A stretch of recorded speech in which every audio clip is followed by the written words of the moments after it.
Guntur 37వ division 118వ సచివాలయం నందు రాష్ట్ర ప్రభుత్వం ఎంతో ప్రతిష్టాత్మకంగా చేపట్టిన జగనన్న కాలనీలకు సంబంధించిన రిజిస్ట్రేషన్ ప్రక్రియ పూర్తయిన లబ్ధిదారులకు ఇళ్ల పట్టాలను 37వ డివిజన్ వైఎస్ఆర్సీపీ ఇన్ఛార్జి ఆనం సంజీవరెడ్డి పంపిణీ చేశారు. పశ్చిమ నియోజకవర్గ సమన్వయకర్త విడుదల రజని ఆదేశాలతో స్థానిక 118వ సచివాలయం పరిధిలో ఉన్న జగనన్న ఇళ్ల రిజిస్ట్రేషన్ పత్రాలను లబ్ధిదారులకు అందజేయడం జరిగింది. ఈ సందర్భంగా 37వ డివిజన్ వైఎస్ఆర్సీపీ ఇన్ఛార్జి ఆనం సంజీవరెడ్డి మాట్లాడారు. ఇచ్చిన మాటను నెరవేర్చడానికి అన్ని అడ్డంకులను దాటుకొని పేదలందరికీ ఉచితంగా ఇళ్ల పట్టాలను ఇచ్చి వారిని లక్షాధికారులుగా తీర్చిన ఘనత ముఖ్యమంత్రి జగన్మోహన్ రెడ్డికే దక్కుతుందని అన్నారు. ఈ కార్యక్రమంలో ఎరువ శరణ్ కుమార్ రెడ్డి, మృత్యుంజయ రెడ్డి, వైసీపీ కన్వీనర్లు, సచివాలయ సిబ్బంది మరియు వాలంటీర్లు, కార్యకర్తలు తదితరులు పాల్గొన్నారు.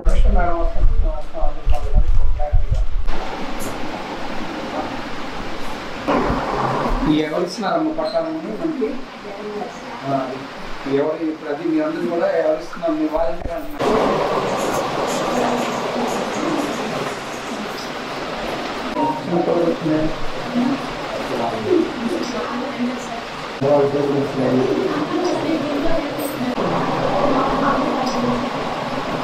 మళ్ళీ మీకు ఇల్లు కట్టుకొని మళ్ళీ మీకు సపోర్ట్ నిలబడాలంటే ఆయన చల్లకుంటేనే మనం దానికి అంతా మీ కోఆపరేషన్ ఉంటుంది. ఇప్పుడు మీరు ఓటు రూపంలో ఆయనకి తెలియజేస్తేనే ఆయనకి మీరు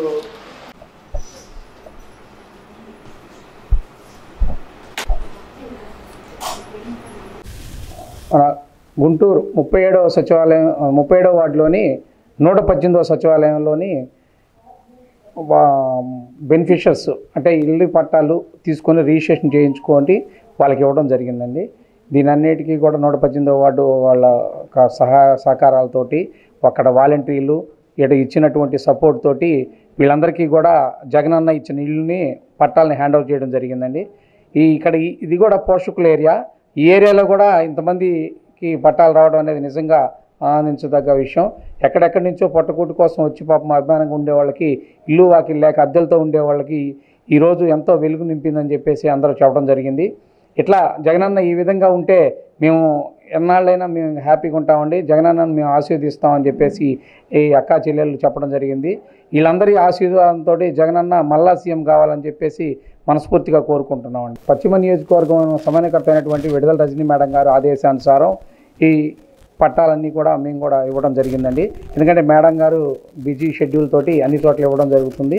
కొన్ని చోట్ల అట్లానే ఈ ఏరియాలో మమ్మల్ని ఇవ్వమంటం జరగడంతో మేమందరికీ కూడా అందరినీ పిలిచి బెనిఫిషియర్స్ అందరినీ పిలిచి కూడా ఈ వాళ్ళ పట్టాలను వాళ్ళకి హ్యాండ్ ఓవర్ చేసి వాళ్ళ ఆనందాన్ని మేము ఆనందంతో పంచుకోవడం జరుగుతుందండి. ఇప్పుడు ఈ గుంటూరులోని మన 37వ వార్డు పార్టీ కార్యాలయంలో ప్రోగ్రాం చేయడం జరిగింది. Thank you. మా పేరు మానేపల్లి శ్రీనివాసరావు, మా మిస్సెస్ పేరు మానేపల్లి వరలక్ష్మి. మేము గత 20 సంవత్సరాల క్రితం మేము గుంటూరు వచ్చున్నాము. గుంటూరు వచ్చినప్పుడు మాకు రేషన్ కార్డు కానీ ఒక ఏమీ లేదు. మేము అద్దెంట్లో ఉండేవాళ్ళము.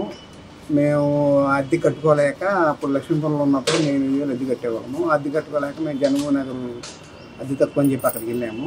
మా అబ్బాయికి ఆరోగ్యశ్రీలో రాజశేఖర రెడ్డి గారి హయాంలో అంటే మా అబ్బాయికి యూరిన్ ప్రాబ్లం ఉంటే అది 4 టైమ్స్ చేయాలన్నారు.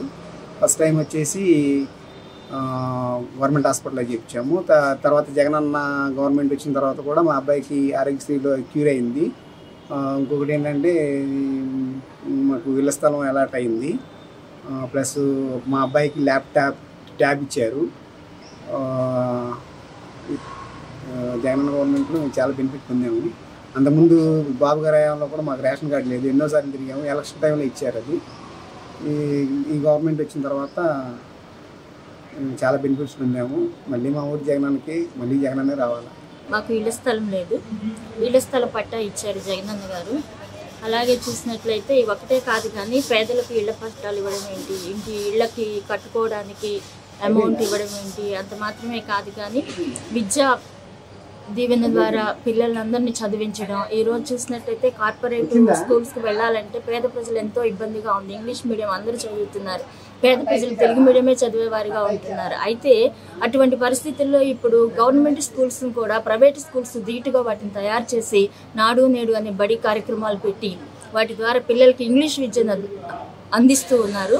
అదే రీతిగా మనం చూసినట్లయితే కార్పొరేట్ హాస్పిటల్ ఒక పేదవాడు ట్రీట్మెంట్ చేయించుకోవాలన్నా లేక హాస్పిటల్ వైపు చూడాలన్నా కూడా భయంకరమైన పరిస్థితుల్లో ఉన్న ఆరోగ్యశ్రీ కార్డు ద్వారా 25 లక్షల రూపాయల ట్రీట్మెంట్ కార్పొరేట్ హాస్పిటల్లో చేయించుకోవడానికి మంచి అవకాశాన్ని కల్పించారు. ఈరోజు ప్రతి పేదవాడు కూడా చక్కగా ధైర్యంగా కార్డు తీసుకుని వెళ్ళి ఎలాంటి జబ్బు వచ్చినప్పటికీ అది ఎంత పెద్ద జబ్బు అయినా కూడా ఎంత పెద్ద రోగమైనా కూడా తిరగని రోగమైనా కూడా వాళ్ళు బాగు చేయించుకోవడానికి అన్న చక్కగా ఒక 25 లక్షల రూపాయల కార్డు ఆరోగ్యశ్రీ కార్డును అందించారు. అదే రీతిగా మనం చూసుకున్నట్లయితే పిల్లలు బయటికి వెళ్ళి చదువుకోవడానికి ఫారిన్ కంట్రీస్లో చదువుకునే అవకాశం లేని పిల్లలు మంచి చదువులు చదువుకునే వాళ్ళు కూడా వాళ్ళకి కూడా విద్యా దీవెన ద్వారా వాళ్ళకి మంచి వసతులను కల్పించారు. అలాగే పేద ప్రజలను మనం చూసుకున్నట్లయితే విధవరాలు కానివ్వండి లేకపోతే ఒంటరి